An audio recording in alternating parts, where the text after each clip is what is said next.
عقلی موقف۔ خدا کے وجود کے معاملے میں اصل غور طلب بات یہ ہے کہ خالص عقلی نقطہ نظر سے ہم کیا موقف اختیار کر سکتے ہیں اور کیا نہیں۔ اس کے سوا اور کوئی طریقہ اس معاملے میں سرے سے قابل عمل ہی نہیں۔ یہ ایک مسلم بات ہے کہ کائنات میں انتہائی معیاری حد تک نظم پایا جاتا ہے۔ نظم کا یہ معاملہ ہر آدمی کا ذاتی مشاہدہ ہے۔ مذکورہ مضمون نگار نے ایٹم کی ساخت کو لے کر اسی معاملے کی ایک سائنسی مثال دی ہے۔ اس لیے جہاں تک کائنات میں نظم کا سوال ہے، یہ ہر فریق کے نزدیک ایک مسلم حقیقت ہے۔ عقلی موقف کے اعتبار سے دوسری اہم بات یہ ہے کہ نظم کا تصور ناظم کے بغیر نہیں ہو سکتا۔ جہاں نظم ہے وہاں یقیناً اس کا ایک ناظم موجود ہے۔ ناظم کے بغیر نظم کا تصور عقلی اعتبار سے محال ہے۔ نظم کی موجودگی ایک مجبورانہ منطق کمپلسیو لاجک پیدا کرتی ہے، یعنی کسی بھی عذر کے بغیر ناظم کی موجودگی کا اقرار کرنا۔ کسی کے ذہن میں ناظم کی موجودگی کی توجیہ نہ ہونا اس کو یہ منطقی جواز نہیں دیتا کہ وہ ناظم کی موجودگی کا انکار کر دے۔ ایٹم کے ڈھانچے کی مثال لے کر مضمون نگار نے جو بات کہی ہے وہی اس دنیا کی ہر چیز کے بارے میں درست ہے۔ اس دنیا کا ہر جز چاہے چھوٹا ہو یا بڑا، وہ اس قدر محکم اور متناسب ہے کہ اس کے بارے میں کوئی بھی تغیر سارے نظام عالم کو درہم برہم کرنے کے لیے کافی ہے۔ مثال کے طور پر ہمارے سیارہ زمین میں جو کشش گریویٹی ہے وہ آخری حد تک ہماری ضرورتوں کے مطابق ہے۔ اگر زمین کی کشش نصف کے بقدر زیادہ ہو جائے یا نصف کے بقدر کم ہو جائے تو دونوں حالتوں میں سیارہ زمین پر انسانی تہذیب کا بقا ناممکن ہو جائے گا۔ جیسا کہ معلوم ہے، خلا میں ہمارے دو قریبی پڑوسی ہیں، سورج اور چاند۔ اگر ایسا ہو کہ سورج وہاں ہو جہاں آج چاند ہے اور چاند وہاں ہو جہاں آج سورج ہے تو زمین پر انسانی زندگی تو درکنار، خود زمین جل کر ختم ہو جائے گی۔ ہماری زمین پر تمام چیزیں اوپر سے نیچے کی طرف آتی ہیں، لیکن درخت کا معاملہ استثنائی طور پر یہ ہے کہ اس کی جڑیں تو زمین میں نیچے کی طرف جاتی ہیں اور اس کا تنا اوپر کی طرف جاتا ہے۔ اگر ایسا ہو کہ درخت میں یہ دو طرفہ خصوصیت نہ ہو تو اس کے بعد زمین کی سطح پر ہرے بھرے درختوں کا خاتمہ ہو جائے گا وغیرہ۔ ذہین کائنات میں ان گنت چیزیں ہیں اور ہر چیز مرکب کمپاؤنڈ کی صورت میں ہے۔ پہلے یہ سمجھا جاتا تھا کہ ایٹم کائنات کا ایسا واحدہ ہے جو مفرد سنگل ہے اور غیر مرکب حالت میں ہے، مگر آئنسٹائن کے زمانے میں جب ایٹم ٹوٹ گیا تو معلوم ہوا کہ ایٹم بھی مرکب ہے اور وہ کوئی مفرد چیز نہیں۔ دور جدید میں ہر چیز کا سائنسی مطالعہ کیا گیا ہے۔ اس مطالعے سے معلوم ہوا ہے کہ چیزیں جن اشیاء سے ترکیب پا کر بنتی ہیں ان کی ترکیب کے لیے ہمیشہ بہت سے آپشنز موجود ہوتے ہیں، مگر سائنس یہ بھی بتاتی ہے کہ نیچر ہمیشہ یہ کرتی ہے کہ بہت سے آپشن میں سے اسی ایک آپشن کو لیتی ہے جو کائنات کی مجموعی اسکیم کے عین مطابق ہو۔ یہی وجہ ہے کہ اس دنیا میں ہر چیز بالکل پرفیکٹ نظر آتی ہے۔ اس دنیا کی ہر چیز اپنے فائنل ماڈل پر ہے۔ یہ اصول جو کائنات میں رائج ہے اس کو ایک لفظ میں ذہین انتخاب، انٹیلیجنٹ سلیکشن کہہ سکتے ہیں۔ کائنات میں بلین ٹریلین سے بھی زیادہ چیزیں موجود ہیں، لیکن ہر چیز بلا استثناء اسی ذہین انتخاب کی مثال ہے۔ یہ اصول اتنا زیادہ عام ہے کہ ایک سائنسدان ڈاکٹر فریڈ ہائل نے اسی موضوع پر ایک کتاب تیار کر کے شائع کی ہے۔ اس کا نام ہے ذہین کائنات، دی انٹیلیجنٹ یونیورس۔ یہ کتاب 250 صفحات پر مشتمل ہے اور 1983 میں لندن سے چھپی ہے۔ کائنات کا یہ ظاہرہ فنومینن کوئی سادہ بات نہیں، وہ خدا کے وجود کا ایک حتمی ثبوت ہے۔ کائنات کی بناوٹ میں ذہانت، انٹیلیجنس کی موجودگی واضح طور پر ایک اور بات ثابت کرتی ہے۔ ذہین تخلیق واضح طور پر ذہین خالق، انٹیلیجنٹ کریٹر کا ثبوت ہے۔ منطقی طور پر یہ ناقابل قیاس ہے کہ یہاں ذہین عمل موجود ہو لیکن ذہین عامل یہاں موجود نہ ہو۔ دونوں ایک دوسرے کے لیے بلا شبہ لازم و ملزوم کی حیثیت رکھتے ہیں۔ ذہین عمل کو ماننے کے بعد ذہین عمل کو نہ ماننا ایسا ہی ہے جیسے ایک پیچیدہ مشین کو ماننے کے بعد اس کے انجینئر کو نہ ماننا۔ ڈاکٹر فریڈ ہائل نے اپنی کتاب میں درست طور پر لکھا ہے کہ سائنس کے ابتدائی دور میں مسیحی چرچ نے انسانوں کے خلاف جو متشددانہ کارروائی کی وہ ابھی تک لوگوں کو یاد ہے۔ وہ ڈرتے ہیں کہ اگر وہ یہ اعلان کر دیں کہ کائنات کے پیچھے ایک ذہین خالق کے وجود کا ثبوت مل رہا ہے تو قدیم مذہبی تشدد شاید دوبارہ واپس آ جائے گا، مگر یہ ایک بے بنیاد خوف ہے۔ ذہین خالق کے سائنسی اعتراف کے بعد جو چیز تاریخ میں واپس آئے گی وہ سچا خدائی مذہب ہے، نہ کہ مسیحی چرچ۔ 2 انتخاب آپشنز۔ کائنات میں جو غیر معمولی نظم اور تناسب پایا جاتا ہے اس کی توجیہ کے لیے ہمارے پاس 2 انتخاب ہیں۔ ایک یہ کہ کائنات اپنی نظم آپ ہے، مگر سائنس کی تمام تحقیقات اس کی تردید کرتی ہیں، اس لیے کہ سائنس نے کائنات میں جس نظم کو دریافت کیا ہے وہ مکمل طور پر ایک ذہین نظم، انٹیلیجنٹ ڈیزائن ہے۔ دوسری طرف سائنس یہ بھی بتاتی ہے کہ خود کائنات کے اندر سب کچھ ہے، لیکن وہی چیز اس کے اندر موجود نہیں جس کو ذہانت، انٹیلیجنس کہا جاتا ہے۔ سائنس کی دریافت کردہ کائنات بیک وقت کامل طور پر منظم ہے اور اسی کے ساتھ وہ کامل طور پر غیر ذہین، نان انٹیلیجنٹ ہے۔ ایسی حالت میں کائنات کو اپنے نظم کا خود ناظم سمجھنا ایسے ہی ہے جیسے پتھر کے سٹیچو کے بارے میں یہ فرض کر لیا جائے کہ اس نے اپنی بابانی ڈیزائن خود تیار کی ہے۔ وہ ایک خود تخلیقی وجود، سیلف کریٹڈ بینگ ہے۔ اس کے بعد ہمارے پاس کائنات کی توجیہ کے لیے صرف ایک آپشن باقی رہتا ہے، اور وہ یہ ہے کہ ہم ایک خارجی ایجنسی، آؤٹ سائڈ ایجنسی کو کائنات کے نظم کا سبب قرار دیں۔ اس ایک انتخاب کے سوا کوئی دوسرا انتخاب ہمارے لیے عملی طور پر ممکن نہیں۔ حقیقت یہ ہے کہ اس معاملے میں ہمارے لیے بے خدا کائنات اور باخدا کائنات کے درمیان انتخاب نہیں ہے، بلکہ باخدا کائنات، یونیورس ود گاڈ، اور غیر موجود کائنات، نو یونیورس ایٹ آل کے درمیان انتخاب ہے۔ یعنی ہم اگر خدا کا انکار کریں تو ہمیں کائنات کے وجود کا بھی انکار کرنا پڑے گا۔ چونکہ ہم کائنات کے وجود کا انکار نہیں کر سکتے، اس لیے ہم مجبور ہیں کہ ہم خدا کے وجود کو تسلیم کریں۔ واحد انتخاب۔ عقلی اصولوں میں سے یہ ایک اصول ہے کہ جب ایک ایسی صورتحال ہو کہ عملی طور پر ہمارے لیے صرف ایک ہی انتخاب ممکن ہو تو اس وقت ایک مجبور کن صورتحال، کمپلسو سچویشن پیدا ہو جاتی ہے۔ یعنی ہم مجبور ہوتے ہیں کہ اس ایک انتخاب کو لے لیں۔ اس کے خلاف کرنا صرف اس وقت ممکن ہوتا ہے جب کہ وہاں ایک سے زیادہ انتخاب موجود ہوں، لیکن جب ایک کے سوا کوئی دوسرا انتخاب سرے سے موجود ہی نہ ہو تو اس وقت لازم ہو جاتا ہے کہ ہم اسی واحد انتخاب کو قبول کر لیں۔ زیر بحث مسئلے میں یہ واحد انتخاب خدا کے وجود کو بطور واقعہ تسلیم کرنا ہے، کیونکہ یہاں اقرار خدا کے سوا کوئی اور انتخاب ہمارے لیے سرے سے ممکن ہی نہیں۔ منطقی استدلال۔ کسی بات کو عقلی طور پر سمجھنے کے لیے انسان کے پاس سب سے بڑی چیز منطق، لاجک ہے۔ منطق کے ذریعے کسی بات کو عقلی طور پر قابل فہم بنایا جاتا ہے۔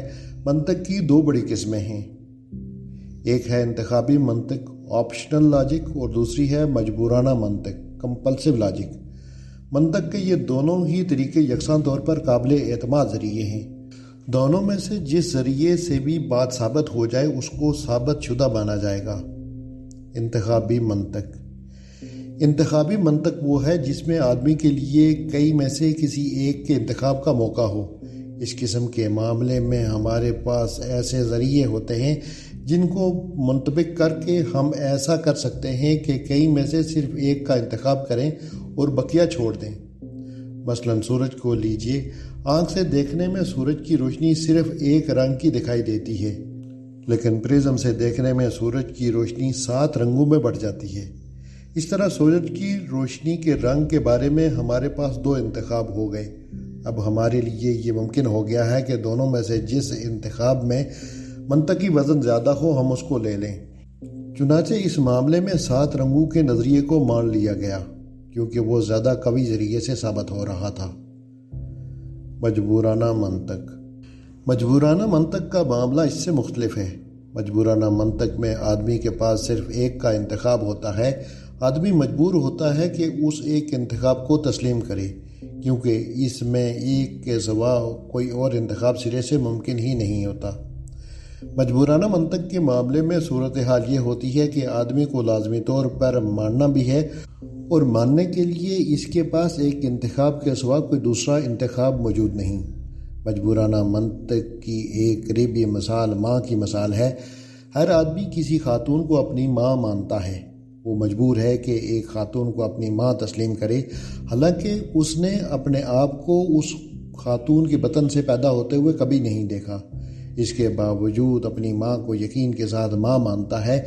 یہ ماننا مجبورانہ منطق کے اصول کے تحت ہوتا ہے۔ ایسا وہ اس لیے کرتا ہے کہ اس معاملے میں اس کی پوزیشن یہ ہے کہ اس کو ایک خاتون کو ہر حال میں اپنی ماں ماننا ہے، اس لیے وہ اپنی ماں کو یقین کے ساتھ اپنی ماں تسلیم کر لیتا ہے، کیونکہ اس کیس میں اس کے لیے کوئی دوسرا انتخاب موجود نہیں۔ خدا کے وجود کو ماننے کا تعلق بھی اسی قسم کی مجبورانہ منطق سے ہے۔ خدا کے وجود کے پہلو سے اصل قابل غور بات یہ ہے کہ اس معاملے میں ہمارے لیے کوئی دوسرا انتخاب ہی نہیں۔ ہم مجبور ہیں کہ خدا کے وجود کو مانیں، کیونکہ اگر ہم خدا کے وجود کو نہ مانیں تو ہمیں کائنات کے وجود کی اور خود اپنے وجود کی نفی کرنی پڑے گی۔ چونکہ ہم اپنی اور کائنات کے وجود کی نفی نہیں کر سکتے، اس لیے ہم خدا کے وجود کی نفی بھی نہیں کر سکتے۔ انسان کا وجود، خدا کے وجود کا ثبوت۔ وسیع کائنات میں صرف انسان ہے جو خدا کے وجود کا انکار کرتا ہے، حالانکہ انسان کا خود اپنا وجود خدا کے وجود کا سب سے بڑا ثبوت ہے۔ اگر انسان جیسی ایک ہستی یہاں موجود ہے تو خدا بھی یقینی طور پر موجود ہے۔ انسان کے اندر وہ تمام صفتیں ناقص طور پر موجود ہیں جو خدا کے اندر کامل طور پر موجود ہیں۔ اگر ناقص ہستی کا وجود ہے تو کامل ہستی کا وجود بھی یقینی طور پر ہے۔ ایک کو ماننے کے بعد دوسرے کو نہ ماننا ایک ایسا منطقی تضاد ہے جس کا تحمل کوئی بھی صاحب عقل نہیں کر سکتا۔ ڈیکارٹ، رینے ڈیکارٹ مشہور فرینچ فلسفی ہے۔ وہ 1596 میں پیدا ہوا اور 1650 میں اس کی وفات ہوئی۔ اس کے سامنے یہ سوال تھا کہ انسان اگر موجود ہے تو اس کی موجودگی کا عقلی ثبوت کیا ہے؟ لمبے غور و فکر کے بعد اس نے اس سوال کا جواب ان الفاظ میں دیا: میں سوچتا ہوں اس لیے میں ہوں۔ I think therefore I exist۔ Descartes کا یہ جواب منطقی اعتبار سے ایک محکم جواب ہے۔ یہ منطق جس سے انسان کا وجود ثابت ہوتا ہے وہ اس سے بھی زیادہ بڑی بات کو ثابت کر رہی ہے، اور وہ ہے خدا کے وجود کا عقلی ثبوت۔ اس منطقی اصول کی روشنی میں یہ کہنا بالکل درست ہوگا کہ سوچ کا وجود ہے، اس لیے خدا کا بھی وجود ہے۔ Thinking exists, therefore God exists۔ سوچ ایک مجرد ایبسٹریکٹ چیز ہے۔ جو لوگ خدا کا انکار کرتے ہیں وہ اسی لیے خدا کا انکار کرتے ہیں کہ خدا انہیں ایک مجرد تصور معلوم ہوتا ہے، اور مجرد تصور کی موجودگی ان کے لیے ناقابل فہم ہے، یعنی ایک ایسی چیز کو ماننا جس کا کوئی مادی وجود نہ ہو۔ لیکن ہر انسان سوچنے والی مخلوق ہے۔ خود اپنے تجربے کی بنیاد پر ہر آدمی سوچ کے وجود کو مانتا ہے، حالانکہ سوچ مکمل طور پر ایک مجرد تصور ہے، یعنی ایک ایسی چیز جس کا کوئی مادی وجود نہیں۔ اب اگر انسان ایک قسم کے مجرد تصور کو مانتا ہے تو اس پر لازم آ جاتا ہے کہ وہ دوسری قسم کے مجرد تصور کے وجود کو بھی تسلیم کرے۔ یہ بلا شبہ خدا کے وجود کا ایک ایسا ثبوت ہے جس کا تجربہ ہر آدمی کرتا ہے، اور جس کی صحت کو ہر آدمی بلا اختلاف مانتا ہے۔ اگر سوچ کے وجود کا انکار کر دیا جائے تو اس کے بعد یقینی طور پر انسان کے وجود کا اور خود اپنے وجود کا انکار کرنا پڑے گا۔ کوئی بھی آدمی اپنے وجود کا انکار نہیں کر سکتا، اس لیے کسی بھی آدمی کے لیے منطقی طور پر یہ ممکن نہیں کہ وہ خدا کے وجود کا انکار کرے۔ خدا کا غیر مرئی، انویزیبل ہونا اس بات کے لیے کافی نہیں کہ خدا کے وجود کا انکار کر دیا جائے۔ حقیقت یہ ہے کہ غیر مرئی ہونے کی بنا پر خدا کے وجود کا انکار کرنا ماڈرن سائنس کے زمانے میں ایک خلاف زمانہ استدلال، اناکرونسٹک آرگومنٹ ہے، اس لیے کہ آئنسٹائن وفات 1955 کے زمانے میں جب ایٹم ٹوٹ گیا اور علم کا دریا عالم صغیر مائکرو ورلڈ تک پہنچ گیا تو اس کے بعد معلوم ہوا کہ یہاں ہر چیز غیر مرئی ہے۔ پہلے جو چیزیں مرئی ویزیبل سمجھی جاتی تھیں اب وہ سب کی سب غیر مرئی ہو گئیں۔ ایسی حالت میں عدم رؤیت کی بنا پر خدا کے وجود کا انکار کرنا ایک غیر علمی موقف بن چکا ہے۔ اس موضوع کی تفصیل کے لیے حسب ذیل 2 کتابوں کا مطالعہ کافی ہے۔ Unseen world by Arthur Eddington, human knowledge by A.W. Bertrand Russell. خلائی مشاہدہ۔ موجودہ زمانے میں جو نئی چیزیں وجود میں آئی ہیں ان میں سے ایک چیز وہ ہے جس کو خلائی سفر کہا جاتا ہے۔ بہت سے لوگ راکٹ کے ذریعے خلا میں گئے اور وہاں سے مخصوص دوربینوں کے ذریعے انہوں نے زمین کا مطالعہ کیا۔ ان لوگوں نے اپنے خلائی مشاہدے کی بنیاد پر بہت سی نئی باتیں بتائی ہیں۔ ان میں سے ایک بات یہ ہے کہ ایک خلا باز نے کہا کہ خلائی سفر کے دوران انہوں نے یہ تجربہ کیا کہ وسیع خلا میں کہیں بھی زمین جیسا کوئی کرہ موجود نہیں۔ زمین پر لائف ہے اور اس کے ساتھ اعلیٰ پیمانے پر لائف سپورٹ سسٹم بھی۔ یہ دونوں چیزیں زمین پر انتہائی موزوں اور متناسب انداز میں پائی جاتی ہیں۔ ایک خلا باز نے زمین کے بارے میں اپنا تاثر بتاتے ہوئے کہا کہ صحیح قسم کا سامان صحیح جگہ پر، right type of material at the right place. زمین کی یہ انوکھی صفت ہے کہ یہاں زندگی پائی جاتی ہے، یہاں چلتا پھرتا انسان موجود ہے، مگر اس قسم کی زندگی کی موجودگی کوئی سادہ بات نہیں۔ اس کے لیے دوسرے انگنت اسباب درکار ہیں۔ ان اسباب کے بغیر زندگی کا وجود اور بقا ممکن نہیں۔ زمین اس اعتبار سے وسیع کائنات میں ایک انوکھا استثناء ہے۔ یہاں استثنائی طور پر انسان موجود ہے اور اسی کے ساتھ یہاں اس کے وجود اور بقا کے لیے انتہائی متناسب انداز میں تمام سامان حیات موجود ہے۔ وسیع کائنات میں یہ بابانی استثناء بلا شبہ ارادی عمل اور منصوبہ بند تخلیق کا ثبوت ہے، اور جہاں ارادی عمل اور منصوبہ بند تخلیق کا ثبوت موجود ہو وہاں ایک صاحب ارادہ اور ایک صاحب تخلیق ہستی کا وجود اپنے آپ ثابت ہو جاتا ہے۔